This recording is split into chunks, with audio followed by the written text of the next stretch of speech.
Tapi adek, pendeta mau kasih ingat, kalau adek mau kaya, jangan jadi pendeta. Adek jadi siapa pengusaha. Kenapa pendeta bilang begitu? Ya, pendeta-pendeta ini hidup oleh Tuhan, bukan oleh jemaat. Oleh Tuhan melalui persembahan jemaat. Adek tahu, itu persembahan jemaat kalau dalam rupa uang merah yang gambar proklamator, itu dia susah datang di gereja. Susah. Yang paling banyak datang itu yang Patimura, pejuang. Ada tahu kenapa sampai Patimura itu pegang di pedang begini? Ada tahu? Itu kan ada yang ramas-ramas itu uang sampai Patimura pun pedang mau patah, itu dia mau.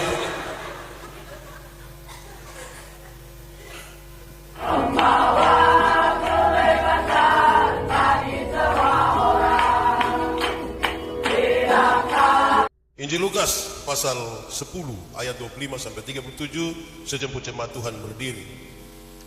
Orang Samaria yang murah hati. Pada suatu kali berdirilah seorang ahli Taurat untuk mencoba Yesus, katanya, "Guru, apa yang harus kuperbuat untuk memperoleh hidup yang kekal?" Jawab Yesus kepadanya, "Apa yang tertulis dalam hukum Taurat, apa yang kau baca di sana?" Jawab orang itu, "Kasihilah Tuhan Allahmu dengan segenap hatimu, dan dengan segenap jiwamu, dan dengan segenap kekuatanmu, dan dengan segenap akal budimu, dan kasihilah sesamamu manusia seperti dirimu sendiri." Kata Yesus kepadanya, "Jawabmu itu benar, perbuatlah demikian maka engkau akan hidup." Tetapi untuk membenarkan dirinya, orang itu berkata kepada Yesus, "Dan siapakah sesamaku manusia?" Jawab Yesus, "Adalah seorang turun dari Yerusalem ke Yeriko. Ia jatuh ke tangan penyamun-penyamun yang bukan saja merampoknya habis-habisan, tetapi yang juga memukulnya, dan yang sesudah itu pergi meninggalkannya setengah mati. Kebetulan ada seorang imam turun melalui jalan itu. Ia melihat orang itu, tetapi ia melewatinya dari sebelah jalan. Demikian juga seorang Lewi datang ke tempat itu. Ketika melihat orang itu, ia melewatinya dari sebelah jalan. Lalu datang seorang Samaria yang sedang dalam perjalanan ke tempat itu, dan ketika ia melihat orang itu, tergeraklah hatinya oleh belas kasihan. Ia pergi kepadanya lalu membalut luka-lukanya sesudah ia menyiraminya dengan minyak dan anggur. Kemudian ia menaikkan orang itu ke atas keledai tunggangannya sendiri, lalu membawanya ke tempat penginapan dan merawatnya. Keesokan harinya ia menyerahkan 2 dinar kepada pemilik penginapan itu, katanya, "Rawatlah dia, dan jika kau belanjakan lebih dari ini, aku akan menggantinya waktu aku kembali." Siapakah di antara ketiga orang ini menurut pendapatmu adalah sesama manusia dari orang yang jatuh ke tangan penyamun itu? Jawab orang itu, "Orang yang telah menunjukkan belas kasihan kepadanya." Kata Yesus kepadanya, "Pergilah dan perbuatlah demikian." Demikian firman Tuhan. Berbahagia setiap orang yang mendengar firman, memelihara dan melakukan dalam hidup setiap hari. Mari silakan duduk semuanya. Shalom. Terlalu lemah, kuat sedikit. Shalom. Selamat sore. Ada sukacita? Mantap. Ini kalau saya khotbah di hari ulang tahun itu saya suka mulai dengan kalimat yang biasa ini. Hari ini Elim Batu Kamba ulang tahun ke berapa? Pakai bahasa rote? 57. 57 itu sebanyak atau masih sedikit? Sutua atau masih muda? Anak-anak atau orang dewasa itu? Mau cukup di 57 atau tambah lagi? Mau tambah sampai berapa? Itu pertanyaan itu nanti sebentar kita jawab, nanti bisa tambah atau tidak. Tapi di awal sekali di mana-mana saya sampaikan, dewasa itu ada 3. Ada berapa? 3 kalau pakai bahasa Indonesia. 3. Pakai bahasa rote baru. Pakai bahasa Inggris. Bahasa roh. Dewasa itu ada 3. 1, dewasa biologis, sama-sama. 1, 2, 3. Kasih kawan di sebelah. 3, 2, 1. Orang dewasa biologis itu hari dia berat badan hanya 37. Masa sekarang 73. Itu dewasa biologis itu. Nah, itu hari pakai celana nomor 27 tidak ada masalah karena perut rata saja. Sekarang perut kayak ada 3, 1 di sini, 1. Itu namanya dewasa apa? Makan tidur, cocok? Ya, kira-kira begitu. Ini berkaitan dengan pembangunan fisik, sama-sama. 1, 2, 3. Pembangunan fisik di Elim Batu Kamba su aman kok. Oi, begini belum juga ini. Mau yang ke mana ini? Gereja su aman? Gereja aman kok tidak? Pastori? Baik. Kedua, dewasa psikologi. Sama-sama, 1, 2, 3. Dewasa psikologi tidak tergantung umur dan berat badan. Umur 40 tahun mau bukan tersinggung, sedikit-sedikit tersinggung, sedikit-sedikit tersinggung, sedikit-sedikit tersinggung. Mau keluar kau mau bikin elim sendiri di sebelah di situ. Nah, di sini ada yang begitu, yang tersinggung saja. Itu badan saya yang besar, tapi sesungguhnya dia masih. Karena itu orang kalau biasa tersinggung di orang banyak, kau biasa bilang badan besar, tapi sesungguhnya masih. Bayangkan kalau dalam gereja hanya urus tersinggung, kapan kita urus berdampak? Ada dampak tersinggung itu. Terakhir, dewasa iman. Sama-sama, 1, 2, 3. Dewasa iman tidak tergantung berapa lama kita bergereja, tidak tergantung berapa lama kita melayani Tuhan, tidak tergantung berapa lama kita jadi anggota sini jemaat. Dewasa iman itu ada mimbar 10 kilo, ada anak umur 3 tahun. Anak 3 tahun bisa pikul mimbar 10 kilo? Bisa kok tidak? 17 tahun kemudian dia umur 20 tahun bisa pikul mimbar yang 10 kilo? Yang berubah anak atau mimbar? Yang berubah? Nah, itu dewasa iman. Tidak meminta beban menjadi ringan. Orang dewasa iman berdoa minta bahu yang semakin kuat. Orang dewasa iman tidak menangis berteriak minta Tuhan tolong kasih ringan ini beban. Kan dia tahu kalau Tuhan izinkan ada masalah, Tuhan tahu seberapa kuatnya dia. Anto, saudara punya masalah kan? Tidak usah ngomong. Ini saya lihat muka masalah semua ini. Nah, gitu. Tapi hampir-hampir saudara, hampir-hampir orang dewasa iman tidak meminta orang lain berubah. Tapi siapa yang berubah? Siapa yang berubah? Kadang-kadang kita di gereja ini Pak Bupati, kita terlalu sibuk minta orang lain berubah, tapi lupa rubah diri sendiri. Padahal mau berdampak bagi dunia, mau rubah ini dunia, mulai dari perubahan mana? Diri sendiri. Nah, sendiri dulu, baru pada dulu. Baik. Lalu hari ini memang sengaja saya mau ajak kita. Saya siapkan Matius 5 itu khotbah di bukit ayat 13-16 persis seperti tema dari. Tapi kemudian saya pikir saya ingin rubah pakai orang Samaria yang murah hati. Ada imam, ada orang Lewi, ada orang Samaria dalam cerita tadi. Mau jadi orang mana? Mau jadi orang? Yakin bisa jadi orang Samaria? Benar-benar yakin? Mantap? Yes. Tapi kalau saudara ingin jadi orang Samaria, maka tiap hari harus duduk di antara jalan Yerusalem, Yeriko. Tunggu orang kena rampok, saudara tolong. Tunggu orang kena rampok, saudara tolong. Tunggu orang kena rampok, saudara tolong. Bisa? Lama-lama tidak ada yang kena rampok lagi, saudara yang dapat rampok nanti. Tetap masih mau jadi Samaria, masih. Woi, saya lihat saudara Sulaiman ini. Ini susah berdampak ini. Saudara-saudara, kisah tentang orang Samaria dimulai dari sebuah pertanyaan dari seorang ahli Taurat. Dari seorang, pertanyaan itu ditujukan kepada Yesus. Guru, apa yang harus saya perbuat untuk beroleh hidup yang kekal? Supaya nanti sebentar kita lihat perumpamaan ini sekaligus menjadi jawaban tentang pertanyaan apa yang harus saya perbuat untuk beroleh hidup yang kekal. Tuhan Yesus bilang begini, engkau kan ahli Taurat toh, apa yang kau baca di sana? Apa yang tertulis di sana? Dia bilang mengasihi Tuhan dan mengasihi. Tuhan bilang mantap. Tuhan bilang apa? Terus Tuhan bilang dia begini, jawabanmu itu benar. Tapi itu jawaban bilang, jawabanmu itu benar buat ini orang pikiran. Kenapa? Dia tahu. Yang dia jawab tadi bilang mengasihi Tuhan dan mengasihi sesama itu susah. Hukum Taurat itu 10, dan 10 dijabarkan dari 613 pasal. Dari 613 pasal masih ada ribuan peraturan hidup setiap hari. Mau bikin semua, gagal satu, gagal semua. Dia tahu itu waktu Yesus bilang.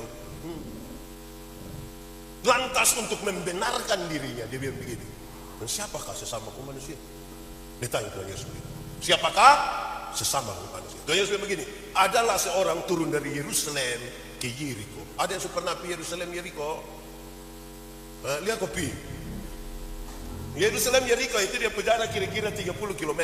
Jalan menurun, berlekuk-lekuk, berbelok-belok, berbatu-batu lepas. Mungkin sekarang sudah ada jalan raya bagus. Dulu itu jalan tidak bagus. Ada 400 meter di bawah permukaan laut. Berapa ratus meter? Jadi tidak ada orang tinggal di sekitar situ. Kalau seandainya dia berteriak di situ, tidak akan ada orang dengar. Tapi Tuhan Yesus bilang, tiba-tiba ada satu orang datang ke tempat itu. Ini orang ini kemudian dirampok, dipukul, hampir waktu dia hampir mati, berarti belum tapi semua mati di situ. Datang imam. Datang siapa? Imam itu tolong kau tidak? Itu imam tolong kau tidak? Itu imam itu orang baik kau tidak itu? Orang baik kau tidak itu? Makanya saudara tidak mau jadi imam itu toh? Masa imam lihat orang susah tidak tolong? Imam macam apa begitu? Gaya-gaya sebut diri imam padahal tidak tolong orang. Tapi jangan cepat-cepat juga. Kenapa? Imam di Bait Allah itu sangat banyak. Sangat banyak. Ini Yesus lagi bicara di ahli Taurat ini. Imam di Bait Allah itu sangat banyak. Bahkan ada yang ditabiskan dari imam itu tidak melayani sampai mati karena antrian terlalu panjang. Mari kita dramatisir sedikit. Anggaplah ini orang ini dia dapat pelayanan di Bait Allah. Orang itu adalah saudara sebagai imam. Kalau dia tolong orang itu dan darah orang itu, kalau ini orang mati lagi, darah kena itu orang akan menajiskan itu orang dan dia tidak boleh melayani. Pertanyaannya, kalau saudara jadi imam itu, pilih pelayanan di Bait Allah atau pilih tolong itu orang? Kalau saudara yang imamin, Musa tidak masuk penjara juga. Jadi imam itu lebih memilih mana? Yang di luar, pilih tolong itu orang atau pilih tetap pelayanan di Bait Allah? Yang di dalam pilih mana? Tolong orang atau Bait Allah? Pilih mana? Tolong orang, mantap. Bagus, saya senang saudara ini. Kalau pendeta Yandi ya tergantung siapa yang kena rampok. Kalau dia janda muda, saya yakin saya pasti tolong. Saya yakin saya sendiri saya tolong. Saya yakin. Tapi kalau dia nenek-nenek sutua pasti gitu, saya pasti biar nenek. Mungkin ini jalan Tuhan jadi nenek lanjut. Tapi kalau saya tergantung. Saudara mau tetap ini tolong orang, bagus. Kedua, datanglah orang Lewi. Datanglah siapa? Siapakah orang Lewi? Orang Lewi adalah saudara dari para imam. Sama-sama kita tahu baru dari 12 suku Israel itu ada suku Lewi yang disiapkan secara khusus. Kamu tidak usah kerja kebun, kamu tidak usah bikin apa-apa, kamu hanya urus saja Bait Allah.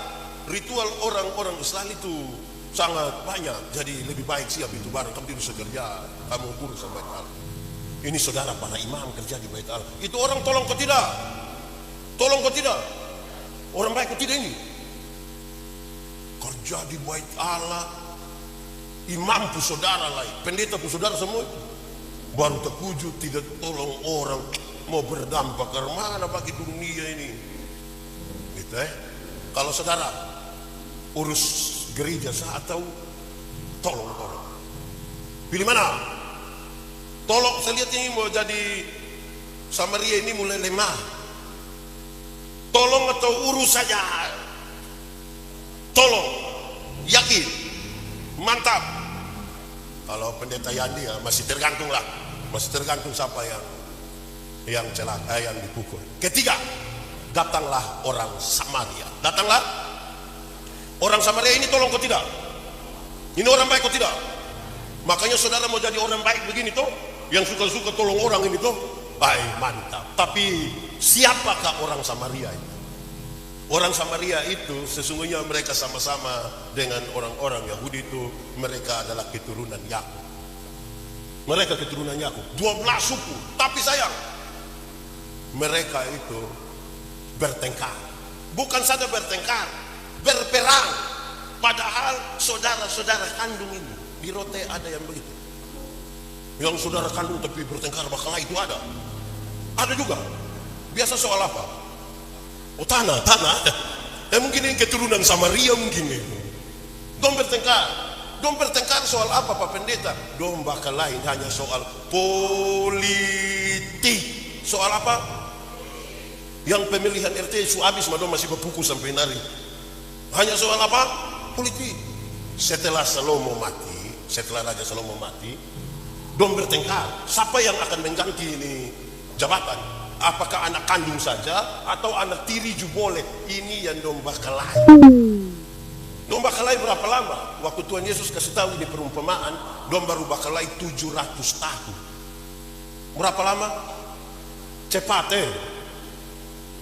Oh itu lama Yang biasa kok kita dengar orang bakal orang itu. Saya mau tanya, untuk 3 pekerjaan ini bisa? Mantap. Yes. Bagus. Kita hafal ulang. Yang pertama apa? Anggur. Yang kedua apa? Yang ketiga apa? Balut luka. Keempat, dia ambil orang itu, muat di atas keledai tunggangan. Dia muat di apa? Keledai. Saya mau tanya, dulu sudah ada Otto, pick up sudah ada, Avanza, trek. Jadi dong piman mana naik apa? Kuda dengan apa? Keledai toh. Wih, waktu renungkan bagian ini, saya renungkan cukup lama. Kenapa?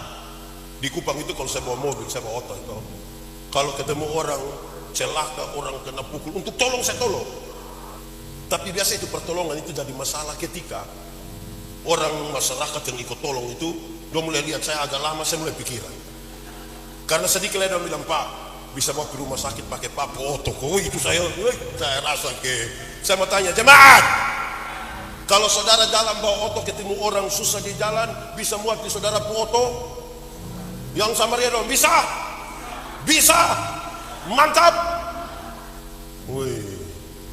Saya tanya itu di banyak orang, dan saya mau kasih tahu saudara, yang paling banyak baterai bilang bisa itu kan dia belum ada Otto. Itu kan dia belum ada Otto. Kalau dia sudah ada Otto, apalagi Otto baru lain, dia cuci bersih itu, istri saya naik lepas sendal, baru ketemu orang tidak kenal ini mau, woi, saudara bisa tetap Samaria tetap. Saya lihat ini dong tidak mau jadi Samaria lah. Ini mulai menurun ini. Bisa muat di Otto?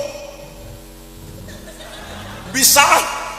Wah, mantap. Sudah 4. 1, 2, 3. Yang keempat, keledai.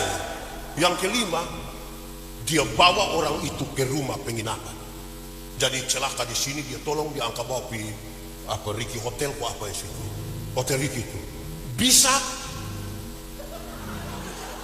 Samaria.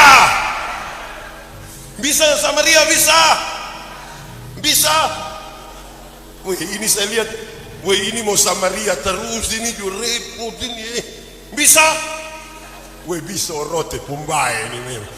Oke, Sulima. 1, 2, 3, 4, 5. Keenam. Dia merawat orang itu sama-sama. 1, 2, 3. Saya mau tanya, jemaat, pernah rawat orang sakit? Mama mantu pernah kita rawat? Enak?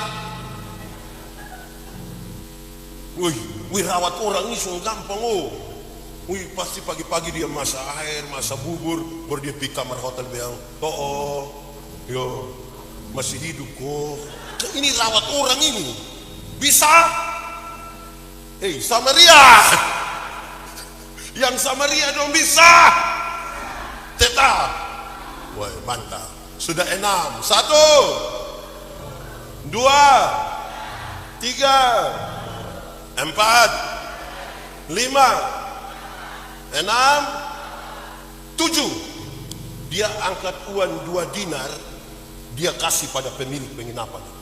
Baru dia bilang, rawatlah ini orang. Kalau nanti ini uang kurang, saya datang, saya ganti kau uang. Dulu orang kerja 1 hari bayar 1 dinar. Berarti 2 dinar upah kerja selama berapa hari? 2. Saya mau tanya jemaat, hasil jualan dan terima gaji atau uang jalan 2 hari bisa kasih orang susah? Samaria bisa? Samaria hijau dong ini bisa? Samaria merah dong bisa? Jadi pas dapat keuntungan 2 yang uang kios kok apa begitu, ambil yang 2 hari pun kasih orang susah. Bisa? Mau tetap jadi Samaria? Woi Pak, kalau begini kami jadi orang rotes Pak kami tidak. Wah ini memang menarik ini. Oke, 1 apa? 2, 3, 4, 5, 6, 7. Uang 2 dinar. Aman. Wih, ini berat tuh ini.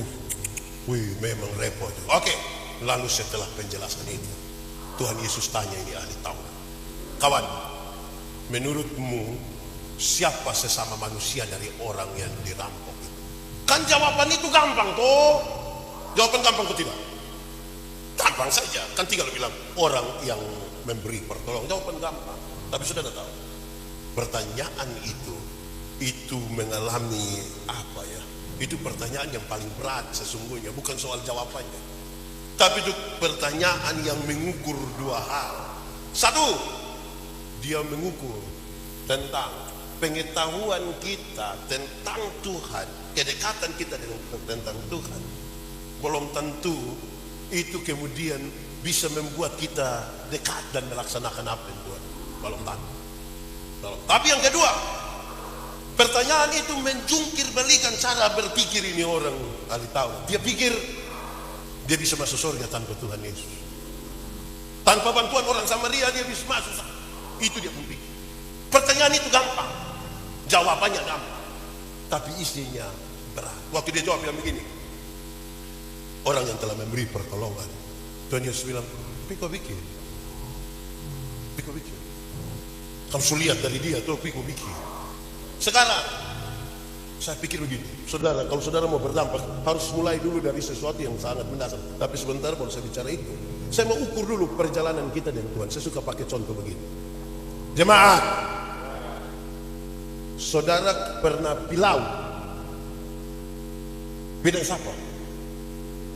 Pikir apa di laut itu? Saudara kalau pergi ke laut dan teman-teman di pantai itu, pernah ke pantai. Pantai apa yang bagus di Roten? Nah, kalau saudara pergi pantai, itu kan dia air hanya sampai di betis, lutut. Di air yang pendek itu, saudara bisa main gila dan kawan bisa siram-siram. Bisa tendang-tendang, kan di pinggir pantai toh. Coba masuk barang 1 kilometer, setengah kilometer di tengah laut. Ini perahu semua tenggelam. Kalau kita di pinggir pantai itu kan bisa foto dulu, ayo foto pinggir pantai. Coba masuk di tengah laut. Siapa yang semua tenggelam? Dia bilang, wah perahu semua tenggelam, foto dulu, foto. Yang gaya-gaya itu dia jalan belum jauh. Yang gaya-gaya itu biar umur tinggi mati, jalan belum, itu masih main di pinggir-pinggir itu, belum jauh. Pernah jalan kaki? Orang sini tidak tahu jalan kaki. Pernah jalan kaki? Di mana? Jalan kaki itu bisa, tapi dia jarak dekat. Karena jarak dekat, maka kekuatan penuh ada pada kita. Kalau kekuatan penuh ada pada kita, orang lain kita tidak butuh. Bahkan Tuhan pun kita tidak butuh. Kekuatan penuh ada pada kita. Itu ibu-ibu nona-nona bisa pakai high heels, sepatu haken yang tinggi begini. Karena jarak dekat. Saya lanjut sedikit. Naik motor, pernah naik motor? Motor ojek pernah? Di mana? Saudara bayangkan kalau itu anak ojek dia bawa kita di sini, dia gas turun sekencang dari sini. Saya yakin yang di belakang sampai pelan sedikit. Kenapa? Tante pun dada bisa. Ini anak yang tidak bisa tante. Kenapa? Gua hanya bayar 5.000 saja. 5.000 kenapa? Kalau 5.000 sudah pakai rem tante. 10.000 dolar pakai rem. Tapi poinnya jelas, makin jauh berjalan, rasa takut mulai ada. Amin toh? Yang gaya-gaya dong itu belum jalan jauh, pinggir-pinggir pantai. Belum. Lebih jauh lagi, naik oto pernah? Yang paling jauh dari sini sampai mana? Naik oto. Atau ada yang pernah naik oto dari Kupang ke Atambua? Pernah? Di samping sopir pernah? Pernah sampai di bok-bok camplong atau apa yang itu orang lumpumbok hampir-hampir yang sopir itu belum rem, kita mau angkat kaki kau injak begitu. Semakin jauh berjalan, terasa ini waktu bukan siapa-siapa. Amin. Yang gaya-gaya itu jalan sejauh apa belum?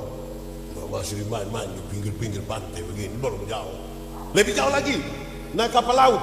Pernah? Di mana? Di Soe. Naik kapal laut itu, memang kalau rote, memang di NTT ini tantangan di laut itu luar biasa. Tapi pengalaman pribadi waktu kita melayani di Sabu Kabupaten, 5 tahun melayani di Sabu, kalau pas musim timur, Juli, Agustus itu, berat betul-betul. kapal laut ini kan kita pakai ferry itu maju mundur, terlalu berat itu. Tapi kalau masih ada ferry berani jalan. Kalau lihat ada pendeta di atas, ada yang datang, Pak Pendeta, ya kita ibadah. Di darat tidak ibadah, Bapak, tidak ibadah. Tapi di tengah laut ini kalau gelombang datang tuh ibadah, apalagi sementara kita menyanyi di tengah, itu berat. Yang menarik itu waktu memberi persembahan. Waktu pas memberi persembahan. Kalau kita ibadah di laut itu pas persembahan itu tidak pakai tangguh persembahan, tidak pakai yang itu loh, tidak pakai. Dan memang tidak ada toh kapal mana mau siap kita tangguh persembahan, tidak ada. Kami pakai dos. Kenapa harus pakai dos? Karena memang itu tidak ada. Tapi yang kedua, ibadah di laut itu toh mesti pakai dos karena yang bawa persembahan tangguh itu data itu dos data itu sekali isi tangan begini dapat berapa semua masuk. Itu tidak lewat otak, langsung masuk. Beda kalau ibadah di darat, beda kok tidak? Beda, termasuk yang sebentar ini. Kita ibadah di darat ini, yang mau tangguh persembahan datang tuh kita isi tangan di dalam saku begini, kayak agak lama. Agak lama lebar mata kita puter-puter begini. Itu mata kayak ada firasat itu kayak gitu. Terus dia ambil persembahan, dia isi, yang petugas persembahan sudah lewat, baru dia sengaja kaget. Ini kenapa? Tadi saya isi yang merah ya. Jemaat pernah salah isi kok, kemenyesalan. Memang betul-betul. Kayaknya di sini hal memberi itu aman kok. Kalau tidak mungkin kita harus ibadah di laut ini. Saudara bisa bayangkan ini. Nah, saudara-saudara, lebih jauh lagi. Naik pesawat. Pernah? Di mana? Saudara kalau naik pesawat jangan naik yang ATR dong, yang Susi dong, yang lebih kecil. Coba naik yang Airbus, Boeing dong tuh yang besar-besar itu. Dia terbang 36.000 kaki. 36.000 kaki itu berarti kurang lebih 12 km di atas udara. 12 km di atas udara itu pesawat belum jatuh kita sudah mati. Dia belum jatuh. Dia baru begitu mati sudah kita. Dia baru begitu mati sudah. Di 12 km itu kan sudah di zona aman, orang sudah bisa bangun ke jalan-jalan di belakang. Di WC. Tiba-tiba lampu seatbeltnya menyala dan ada suara bilang begini. Berhubung karena kita terbang dalam situasi cuaca yang buruk, karena itu kami minta kepada para penumpang segera kembali ke tempat duduk dan seterusnya. Saya mau tanya, waktu ada pengumuman begitu di pesawat ada yang berani ini marah? Silakan kembali ke tempat. Mau kembali berapa? Ada yang berani? Jago hilang Bapak, jago hilang. Yang gaya-gaya dong itu jalan belum jauh. Itu dia akan balik dengan itu mau kencing tunda. Tidak bergaya. Pas dia duduk begini, ada anak kecil 1.000 di sebelah dia kasih dia, Adi doa. Sejalan jauh ini orang akan rasa dia pendiri bukan siapa-siapa.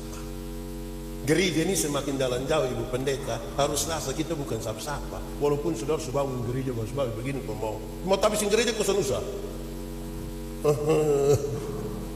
Kita bukan siapa-siapa. Supaya boleh ada orang pukul dada bilang, dia itu. Saudara di ketinggian 12 km itu kecepatan pesawat kira-kira 900 km per jam. Berapa? 900 km per jam itu cepat atau lambat itu? Kalau cepat, itu Rossi saja kalah. Kalau Rossi saja kalah, apalagi anak ojek di muka lebih kalah. Di kecepatan yang sangat tinggi itu, pesawat itu tabrak awan, pasti dia terguncang begini. Kalau ditabrak awan atau terguncang, yang orang Kristen di atas langsung ya, Yesus. Kalau di darat kaget bamaki.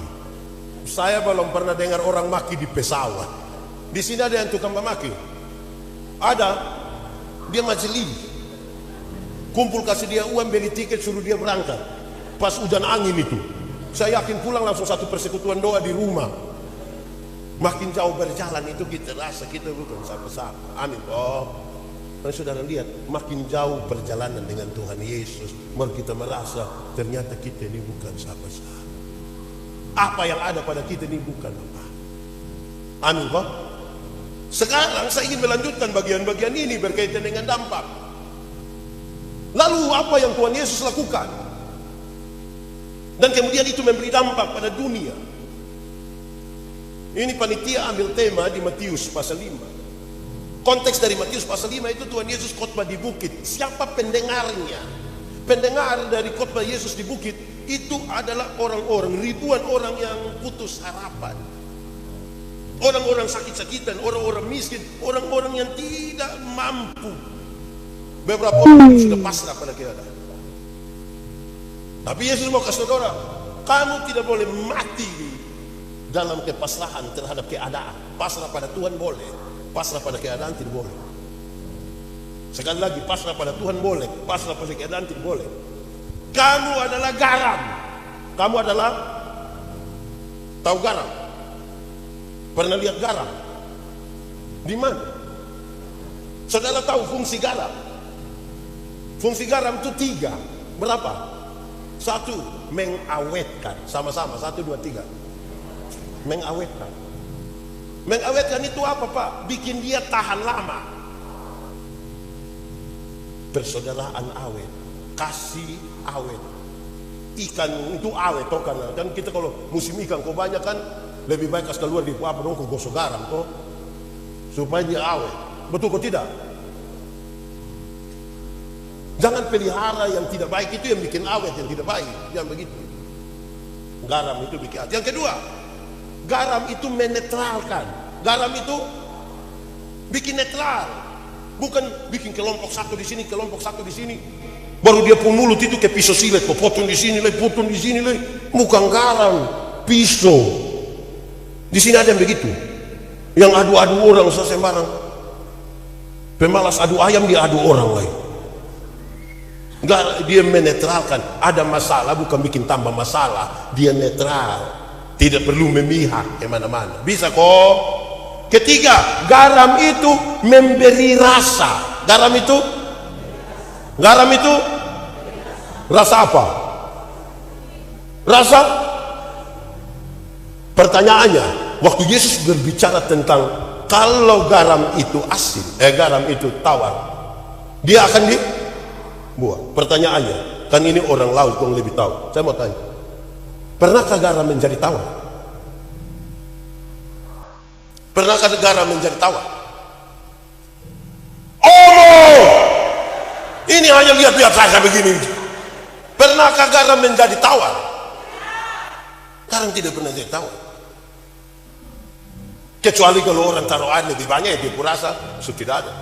Itu berarti bahwa fungsi itu sesungguhnya ada pada kita.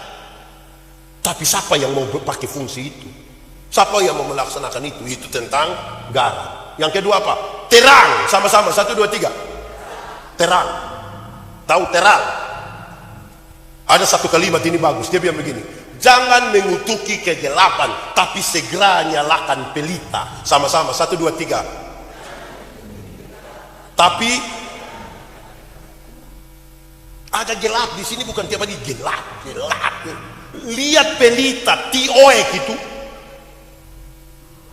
Kadang-kadang untuk sesuatu yang kita tahu ini gelap, kita tidak beri kontribusi positif untuk menjadi terang. Jangan mengutuki kegelapan. Segera nyalakan pelita. Iya toh? Segera nyalakan pelita. Hendaklah engkau jaga-jaga. Saudara tidak tahu ini lagu? Nah, kenapa suruh saya solo? Coba kita menyanyi 3, 4. Hendaklah sedia. Karena dengan sekejap kedengaranlah gegap mempelai.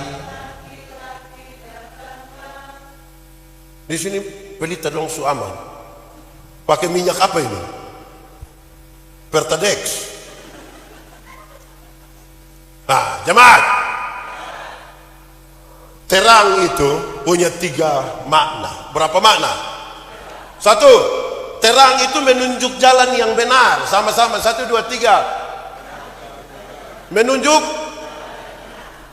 Saudara, kalau tengah malam tiba-tiba listrik mati gempa bumi, ada kursi begini, menurut saudara teratur? Kita tidur-tidur sama-sama begitu, tiba-tiba gempa bumi, tiba-tiba listrik padam. Masih teratur ini ibarat? Kenapa tidak teratur? Orang yang tinggal dalam gelap itu tabrak sembarang. Betul kok tidak? Kalau terang ini kan orang lupa mata senada kok. Ini. Terang itu menunjuk jalan yang benar. Di sini ada yang suka tabrak sembarang, yang suka raba sembarang. Ini sapu bapak bilang begini, anak, engkau jangan keluar malam. Saya bilang, kok kenapa tidak boleh keluar malam? Terus sapu bapak bilang, karena setan suka daun muda. Saya bilang, bapak, itu setan dulu. Setan dulu itu yang suka daun muda. Setan sekarang ini mau daun muda, daun tua, daun kering, dia bawa semua itu daun. Anak ini, anak, malam itu gelap. Malam itu di gelap itu orang timur. Di sini ada orang timur. Tidak usah angkat tangan, tidak usah. Ini kita timur ini muka sama semua aja, kita sudah tidak usah. Dalam gelap itu orang timur itu suka omong bilang PKK. PKK itu apa? Poe kalang-kalang. Jadi dia raba sembarang. Di sini ada yang biasa raba sembarang. Saya pergi ke satu daerah di Sulawesi Tengah, di Parigi Motong. Di situ kan ada banyak banyak durian, perkebunan yang besar. Kepada jemaat yang punya kebun-kebun itu saya tanya, hasil bagaimana? Hasil mantap Pak Pendeta. Mantap bagaimana? Kalau kita sekali panen itu 400-500 juta dapat Pak Pendeta. Puji Tuhan. Hama bagaimana? Hama aman Pak Pendeta. Ada satu hama yang agak susah Bapak. Hama mana yang agak susah? Dia bilang hama kaki dua Bapak. Kok kenapa itu hama kaki dua? Bapak, itu hama kaki dua itu pandai menghitung waktu Bapak.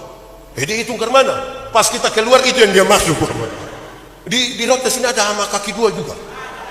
Siapa mama? Nah, gelap. Nah, terang itu menunjuk jalan yang kedua.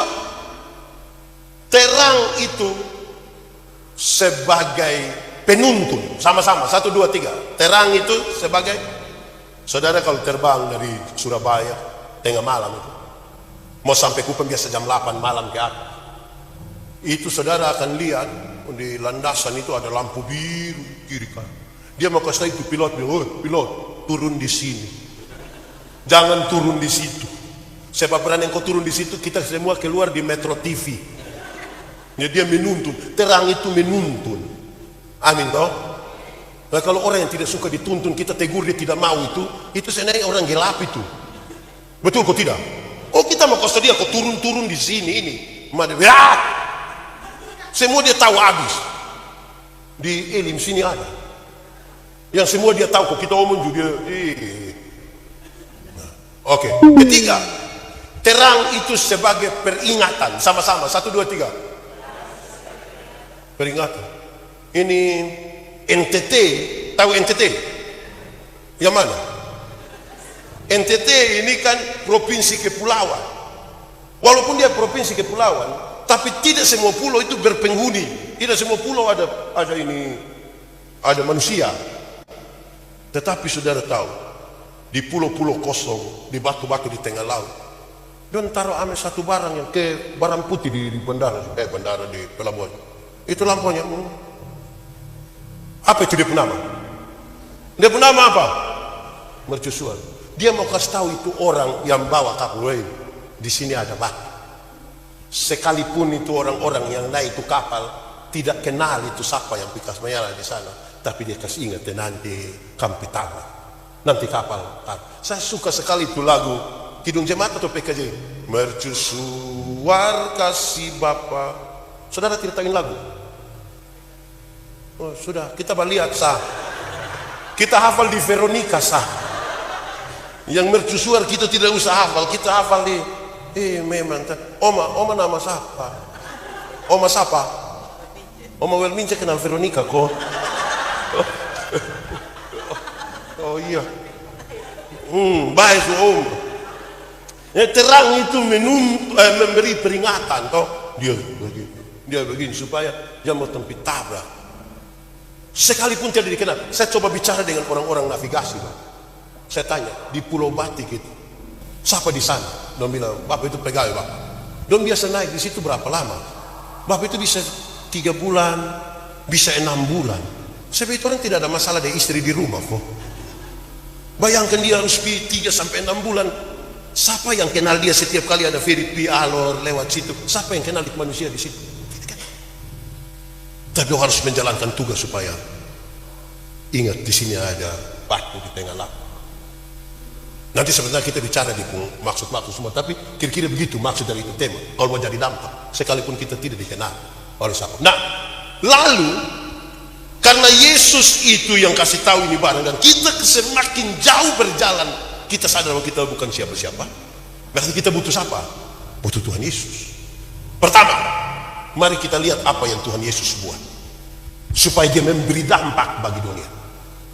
Yang Tuhan Yesus buat itu ada 5. Ada berapa? Ada berapa? 1.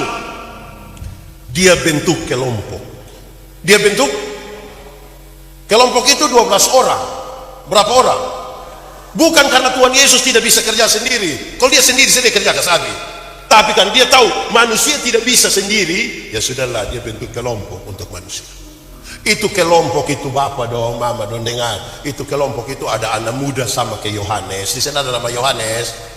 Dia masih muda, kau tua. Nah ini yang masih muda, Mama. Ada anak muda seperti Yohanes, ada orang tua seperti Yakobus. Berarti ada orang muda, ada orang.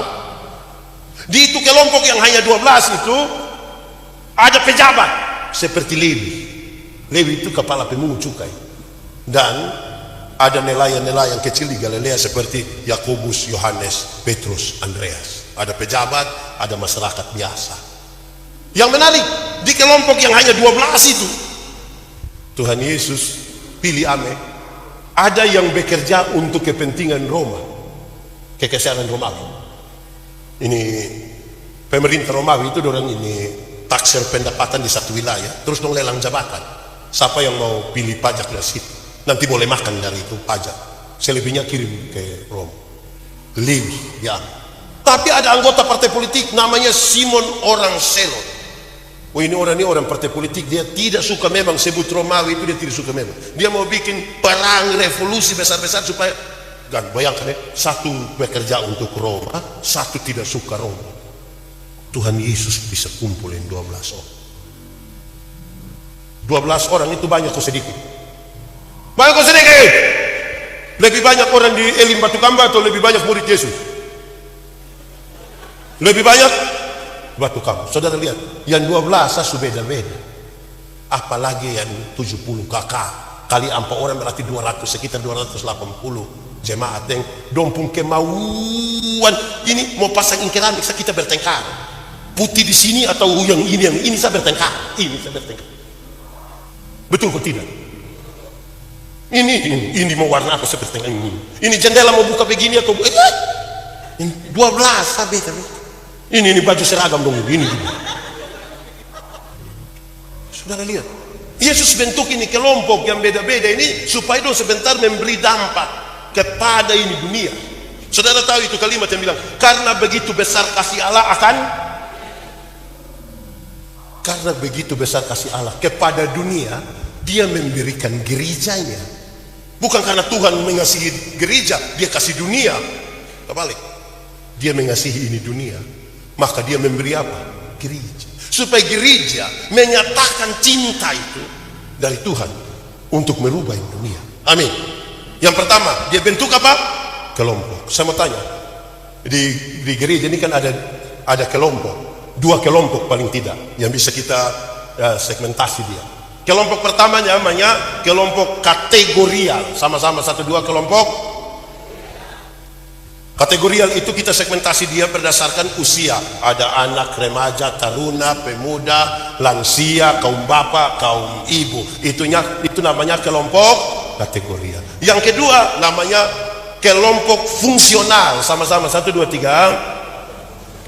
Kelompok yang dibentuk berdasarkan fungsi, yaitu misalnya paduan suara, vokal group, persekutuan doa. Itu kelompok berdasarkan fungsi. Sekarang saya mau tanya, ini model 2 kelompok yang di Ilim Batu Kamba ini aman kok?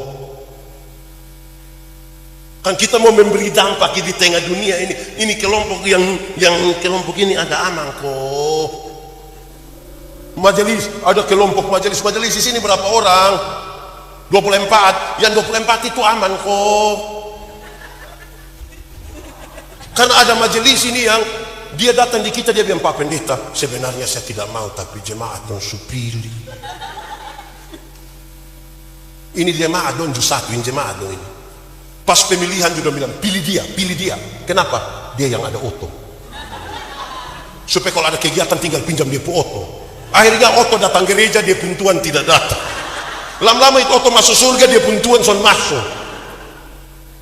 Ini kelompok begini bukan kelompok yang aman. Itu tidak bisa memberi dampak. Amin toh. Ada majelis jemaat ini yang gereja di sini jam berapa Ibu Pendeta? Jam 7. Bukan dia tidak tahu jam 7, ma dia sengaja menghindar dari tugas. 7.15 baru tiba-tiba dia muncul dari sini, datang. Itu datang dan jalan sopan mati. Padahal itu dia sengaja supaya jam baca Alkitab. Kan dia tidak siap dan dia datang, dia bilang, pada mulanya pastikan oleh kelompok aman, kelompok majelis aman, kelompok kaum bapak aman kok. Kenapa yang jawab dia pu istri dong? Aduh, nakal begini baik 57 tahun ini. Ini kita bertanya aman kok tidak. Ini kita belum tanya persembahan. Ini kita belum tanya persembahan. Memang persembahan itu butuh hati. Saya ingat satu hari saya terbang, pas turun pesawat langsung, bukan saya yang terbang, saya naik pesawat terbang. Kalau saya terbang itu saya sudah lari. Pas turun pesawat begini, teman pendeta bilang, Pak Pendeta, ini kita tidak bisa singgah di hotel ini, tidak bisa. Ini Pak Pendeta langsung pimpin. Saya bilang, boleh. Dia langsung bawa toga, kasih pakai saya naik khotbah habis, sudah pimpin ibadah habis, kami duduk minum kopi begini, baru saya coba taruh tangan di saku gini. Ada apa ini? Uang apa? Persembahan. Saya tanya, lalu tadi yang saya isi itu isi apa? Saya pikir-pikir baru ternyata yang saya isi itu boarding pass, nama lengkap, memalukan. Jadi mangkali lebih baik ini persembahan ini tolong diatur, doa baik-baik persembahan kok kasih itu aneh. Bisa kok. Karena persembahan itu tidak, dia pun kata dasar di liturgi bilang persembahan bukan persumbangan. Persembahan itu kata dasarnya sembah. Kan kita datang sembah Tuhan, kita mewakilkan kita pun diri begitu. Tuhan ini saya. Bukan sumbang, kan kita tidak lebih hebat dari Tuhan, kok sumbang ke Tuhan. Saya acara di Gorontalo atau di Kota Mubao di Sulawesi Utara. Ada anak kecil umur 7 tahun ikut jemput, 7 atau 8 tahun. Ada nona-nona. Terus pas kami sampai tempat makan, saya bilang begini, Adek, kau tidak sekolah ini hari? Sekolah apa Pendeta? Lalu saya izin Pendeta. Kayak ini izin untuk apa ini? Izin mau ikut jemput Pendeta. Aduh Adek, terima kasih sayang, terima kasih Pendeta, senang sekali, terima kasih. Adek besar mau jadi apa? Kita mau jadi pendeta. Pendeta berdoa, mau jadi pendeta baik-baik ya. Tapi Adek, Pendeta mau kasih ingat, kalau Adek mau kaya, jangan jadi pendeta. Adek jadi siapa yang usaha. Kenapa Pendeta bilang begitu? Ya, pendeta-pendeta ini hidup oleh Tuhan, bukan oleh jemaat. Oleh Tuhan melalui persembahan jemaat. Adek tahu, itu persembahan jemaat kalau dalam rupa uang merah yang gambar proklamator, itu dia susah datang di gereja. Susah. Yang paling banyak datang itu yang patimura, pejuang. Ada tahu kenapa sampai patimura itu pegang di pun pedang begini? Ada tahu? Itu kan ada yang ramas-ramas itu uang sampai patimura pun pedang mau patah itu dia mau. Saudara-saudara, saya mau kasih ingat saudara begini. Dengar ini serius ini. Saudara, kalau di sini biasa kita parkir di mana yang orang tagih parkir? Di mana biasa? Pokoknya ada tempat. Saudara lihat ya, saudara kasih uang di petugas parkir, saudara bisa lipat bapak itu uang kasih petugas parkir. Tapi saudara bilang kasih di Tuhan ini. Saya tidak bicara nilai. Saudara tidak kasih, tidak ada soal. Saya lagi mengajar saudara tentang ucapan syukur kepada Tuhan. Saudara tidak kasih, tidak apa-apa. Kenapa? Lagi mengajar tentang persembahan pada Tuhan. Ada satu waktu dia bilang, saya bukan bicara nilai. Dia taruh, saya bilang, Bapak kenapa bikin tangan begitu? Dia bilang, pendeta, kalau tangan kanan memberi, tangan kiri tidak boleh tahu. Saya bilang, iya, tapi saya tahu. Pendeta tahu apa? 1000. Jadi begini, 100 tidak mungkin, saya bisa sampai gini. Supaya gini baru saya ngajak batu.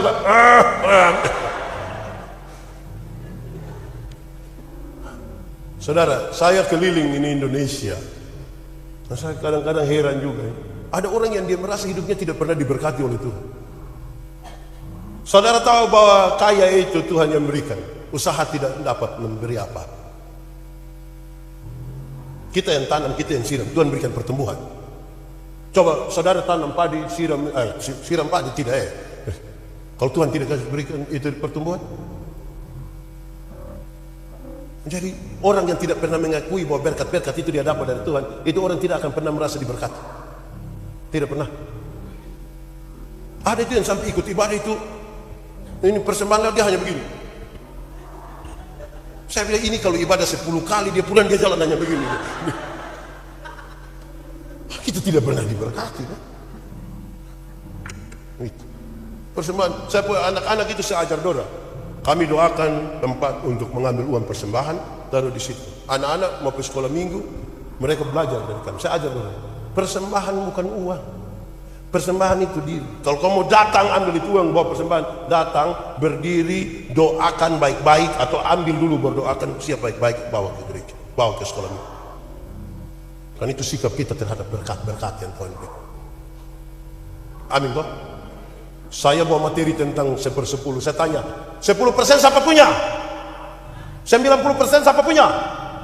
Siapa punya? Hijau, siapa punya? 90 siapa punya? Siapa punya?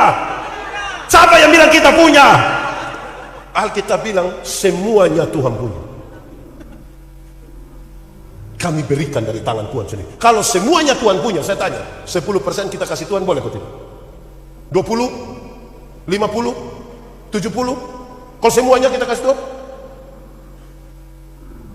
Jadi 1/10 itu bukan soal nilainya, 10-nya bukan.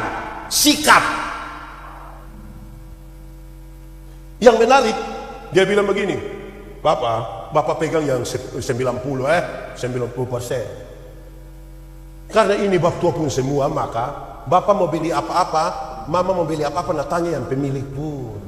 Tanya bilang, Pak pemilik, boleh kita beli Shopee? Nah itu kan pemilik kan ada dia mau toh. Pemilik, boleh kita judi kok. Kan yang pemilik bukan kita. Nah, kita ini kan kadang-kadang merasa kita pun jadi suka-suka. Nah, sekarang yang pertama Tuhan Yesus bentuk kelompok. Makanya saya harus cek dulu, ini kelompok ini sudah sampai mana. Jangan sampai kelompok ini kelompok iri hati, kelompok su iri hati lagi, makan puji lagi, woi pusing mau berdampak di dunia ini. Setelah bentuk kelompok, Tuhan Yesus mengajar, mengindoktrinasi bagian yang kedua. Kelompok ini Tuhan tidak bentuk kelompok, dia ajar. Itu sekaligus upaya membangun visi bersama.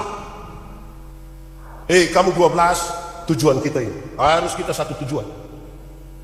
Majelis jemaat rapat di belakang mau membunuh sekalipun Bamarasu di situ, keluar datang di sini satu suara. Samakan persepsi. Di sini kita bertengkar dalam rapat jemaat, waktu pukul ini palu tentang keputusan, satu suara. Tidak boleh ada yang berbeda. Indoktrinasi. Tidak boleh ada yang jalan lain-lain. Dalam rapat-rapat gereja itu tidak ada kalah menang. Tidak ada kalah menang. Keputusan jam 7. Ada yang bilang kenapa tidak jam 9? Saya baru bilang kenapa tidak jam 10? Waktu kita putuskan jam 7. Waktu Bapak punya jam 6 tidak diterima, bukan karena Bapak kalah, tapi kan kita bertanggung jawab untuk menjalankan jam 7. Atau siapa yang diantara kita bilang silakan kamu gereja jam 7, silakan. Saya akan datang sendiri setengah 4. Kedua, yang pertama dia bentuk kelompok, yang kedua dia buat apa? Mengajar.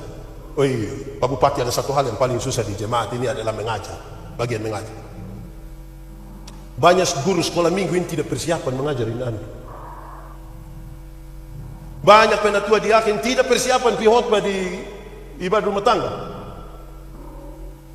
Nah, kalau tidak mau terus bikin rapat, ambil keputusan pelatihan ilmu berkhotbah bagi penatua diaken. Toh tidak pi mana? Pelatihan khotbah mau pi bikin apa? Begini su 4 periode ini, 4 periode. Ini yang kacau. Ini yang kita pun dunia bukan. Mau berdampak apa diajar tidak mau. Jemaat, kepintaran itu terbatas. Karena itu kita bisa kejar dengan cara belajar. Amin kok. Pintar itu terbatas. Bodoh itu yang tidak ada batas. Itu dia meleleh-meleleh setuju. Di Kupang kalau orang setelah bodoh ukur-ukur. Jambau itu bodoh semua. Itu bodoh. Kita mau belajar bersama. Amin kok. Pengembangan diri. Hafal ikut yang pendeta bilang. Belajar ialah. Belajar ialah perubahan tingkah laku. Dari tidak tahu menjadi tahu. Dari tidak bisa menjadi bisa. Supaya jangan sedikit-sedikit bilang, ini sudah dari dulu Pak. Dari dulu. Dulu mana? Dulu kala. Tidak bisa. Sudah 2. Yang ketiga. Yesus turun berjumpa langsung dengan masyarakat. Yang ketiga Yesus apa? Dia pergi berjumpa dengan mereka yang buta, yang lumpuh, yang terpenjara. Ketemu dengan mereka yang bermasalah langsung. Dia tidak hanya omong. Kalau hanya omong, burung beo juga bisa. Sama-sama 1, 2, 3. Kasih tau kawan di sebelah 1, 2, 3. Kalau hanya dia turun, dia pergi ketemu orang. Betul toh? Ketiga. Keempat, Yesus mengkritisi semua ibadah Yahudi yang hanya berpusat di Bait Allah. Dia kritisi semua. Kalau kita pakai contoh, ada orang datang bawa persembahan toh, dia bilang, kasih tinggal kau pun persembahan. Kasih tinggal. Kalau teringat olehmu ada saudaramu berbuat salah, pulang, ampuni dia dulu, baru datang sini. Ini munafik ini. Kalau kita datang bawa persembahan kepada Tuhan tapi hati benci dengan mama mantu, cuma boleh. Itu boleh. Mama sudah ada anak mantu. Dia baik. Kita bawa persembahan banyak-banyak, maka kalau hati pahit dengan orang lain, benci dengan tetangga, dia mantua di sebelah, bapak di sebelah, mau ke mana? Kita ibadah mau jadi apa? Kesetengah uang itu dia. Kamu terlalu berpusat pada ibadah sampai kehidupan hari. Jemaat! Salah satu hal paling sulit dalam kekristenan itu adalah bikin jembatan yang menghubungkan antara hari Minggu dengan hari Senin. Hari Minggu itu dia kudus, sempurna, suci. Itu Minggu. Senin dia gila. Gila sampai Sabtu. Minggu pagi itu dia kudus, suci kan. Senin dia bilang, Minggu dia bilang haleluya. Oh, Senin su halilintar. Yesus mengkritisi ibadah yang penuh kemunafikan, yang hanya berpusat di tempat-tempat. Yang kelima, yang paling terakhir dari yang Yesus buat sebagai dampak terbesar bagi kita itu adalah dia mengorbankan diri, bahkan sampai titik darah yang paling terakhir. Berkorban. Saudara tahu dalam konteks pembebasan, konteks penebusan dosa,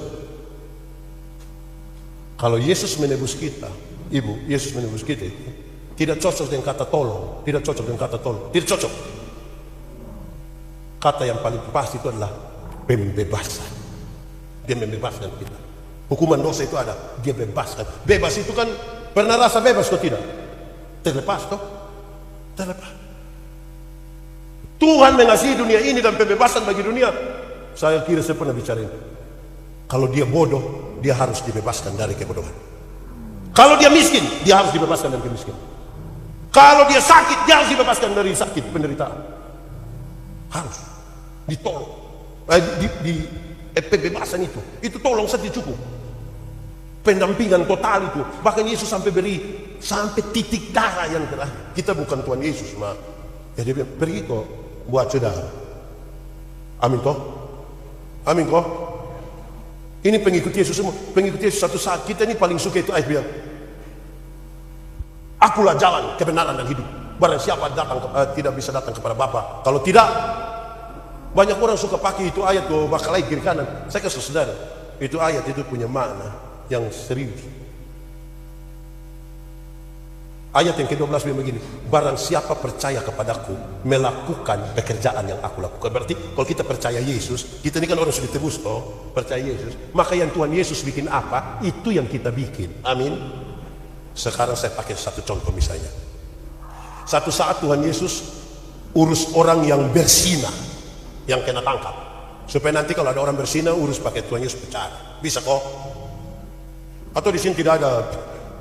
Ini Tuhan Yesus bilang, dong tangkap Amin, perempuan berzina, bawa datang di hadapan Tuhan Yesus. Hukum setempatnya begini, orang yang berzina harus lempar kasih mati sendiri. Tuhan Yesus bilang begini, siapa rasa diri tidak berdosa, nah angkat batu kau lempar duluan. Saya mau tanya, ada yang lempar? Tuhan Yesus tanya, don di mana? Don sejalan Bapak. Tuhan Yesus bilang, engkau pergilah dan jangan berbuat dosa lagi. Itu kalimat pergilah dan jangan berbuat dosa lagi. Tuhan Yesus tidak kompromi dengan dosa. Dosa tetap dosa. Tetapi kepada ini perempuan penzina pendosa ini, Tuhan beri kesempatan baru. Masa lalu tidak bisa dirubah kawan, tapi masa depan bisa dirancang. Sekarang saya mau tanya, bapak-bapak, satu saat ketahuan istri ada selingkuh, bisa urus pakai cara Tuhan Yesus? Bisa kok? Cari ame mamtua kau bilang, boi, pergilah dan jangan berbuat dosa lagi. Bisa begitu. Bapak-bapak bisa kok. Weh, terasa berat tuh. Maka kau bilang, pergilah dan jangan pulang lagi. Ibu-ibu, di sini nenek-nenek semua. Ibu-ibu, satu saat ketahuan suami ada selingkuh dengan teman kantor, bisa urus pakai cara Tuhan Yesus? Bisa kok ibu-ibu? Cari ame bab tua baru bilang, papa pergilah dan jangan berbuat dosa lagi. Itu pasti bab tua bilang, puji Tuhan. Jadi bayangkan kalau kita mau melakukan sendiri tanpa Tuhan Yesus, ibu, kita mau kuat kok tidak, mau bisa kok tidak. Tidak bisa memang. Lama-lama kita racun kasih mati orang gara-gara kita. Dan memang Tuhan Yesus itu sangat penting di kita hidup. Dia bukan, saudara-saudara, Tuhan Yesus itu bukan objek perdebatan di antara kita. Dia subjek yang menolong kita. Ini jadi saksi Kristus itu Roh Kudus panggil kita jadi saksi toh. Waktu kita sudah jadi saksi itu melakukan satu, omong yang benar, memperkatakan hal yang benar. Kedua, saksi itu melakukan apa yang dia perkatakan dengan benar. Yang ketiga, saksi itu mempertanggungjawabkan apa yang tadi dia perkatakan dengan benar. Itu saksi. Nah, Tuhan yang panggil kita, yang kepadanya kita duduk kok kita ibadah ini, itu Tuhan itu sumber kasih. Amin. Karena dia sumber kasih, saya mau jelaskan ini supaya saudara lihat, kalau Tuhan tidak ada, ini kita ibadah macam apa ya? Yang sampai kita hanya kebiasaan. Saya selama 57 tahun pendeta kebiasaan memimpin saya ibadah. Karena Tuhan diakan kebiasaan saja kami sudah dipilih. Allah yang sumber kasih itu, dia panggil kita dalam ibadah jemaat.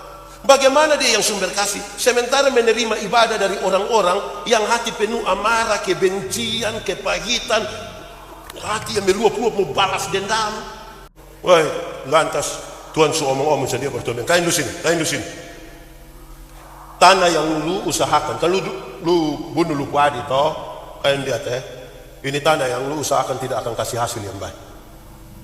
Bukan tidak ada hasil, tidak akan kasih hasil yang baik. Ada hasil pas-pas di makam ini bisa mangkali hasil kita makam dan bibit semua. Pas mau tanam mau minta tolong ibu pembibit sedikit satu. Saudara lihat hubungan dengan saudara yang rusak, tanah tidak memberi hasil yang baik. Saya memberi kesimpulan, muka muram, hati panas, berkat jauh. Sama-sama 1, 2, 3. Pakai gerakan 1, 2, 3. Muka muram, hati panas. Kasih tahu satu yang dia muka muram terus itu. 1, 2, 3. Muka muram, hati panas, berkat. Mazmur 133. Saya yakin ini daerah ibu pendeta, ini daerah ini diberkati kok tidak? Ini apalagi dia punya batu kamu. Ini diberkati kok tidak? Orang-orang ada hasil kok tidak? Mau lebih cepat-cepat bilang mau. Perbaiki kita pun relasi. Mazmur 133. Sungguh alangkah baik, alangkah baik dan alangkah indah. Sudah setil selanjutnya. Itu dia ada legenda. Ada legenda, itu adalah cerita yang dia punya latar belakang, kita tidak tahu, tidak apa-apa, tapi pesan-pesan moral kita mau pakai. Legenda itu dia begini. Ada bapak satu, dia mati kasih tinggal 2 anak. Berapa anak? Anak yang satu dia nikah, kok ada anak yang satu dia tidak nikah. Bapak tua kasih tinggal 1 bidang tanah, dan 2 kakak adik ini sama-sama tanam gandum di itu ini ladang yang di bapak kasih tinggal. Pas musim panen, dan 2 kakak adik sepakat bagi 2 hasil ini 50%, 50%. Subagi habis, dan pulang sampai rumah duduk-duduk jo. Yang kawin kok ada anak itu dia bilang begini. Bagi 2 ini tidak bisa. Tidak bisa. Kenapa? Saya ini ada istri, ada anak. Kalau besok-besok saya susah, saya punya istri anak bisa tolong saya. Saya punya saudara itu dia tidak menikah. Tidak baik. Maka itu malam dia angkat ame 100 karung gandum, diam-diam dia pitaruh di dia saudara yang tidak menikah itu pulung. Sementara dia saudara yang tidak menikah itu duduk-duduk dia pikir begini, woi bagi 50 ini tidak boleh, tidak baik. Kenapa? Saya ini hidup seorang diri, mau makan kas habisin gandum semua tidak mungkin. Tapi kasihan saya pun saudara itu, dia ada istri, ada anak, dong butuh gandum lebih, jangan bagi 2, tidak baik. Itu malam dia ame 100 karung gandum, diam-diam dia pitaruh di dia saudara pulung. Besok pagi dong bang, oh tidak ada yang kurang. Maka malam don coba bawa lah. Don 2 ketemu di ada tanah lapang, 1 bola ke di bawah itu don ketemu. Yang satu bilang, mau pergi mana? Yang satu bilang, telu. Don kan orot itu. Yang satu bilang, telu. Terus dia bilang, kakak, saya mau pergi antar ini karena begini-begini. Yang satu bilang, kok saya mau pergi antar karena begini-begini. Woi don 2 kakak adik ini sedih.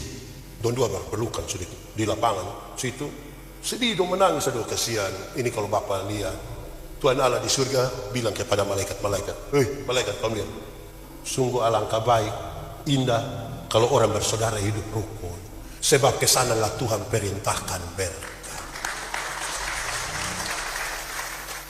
Berhenti deh muka-muka asam mama supaya kita pun hidup dari orang lain itu.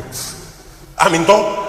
Nah, dengan kita hidup penuh kasih yang tadi yang Tuhan sudah melakukan 7 hal buat kita supaya kita itu berdampak bisa.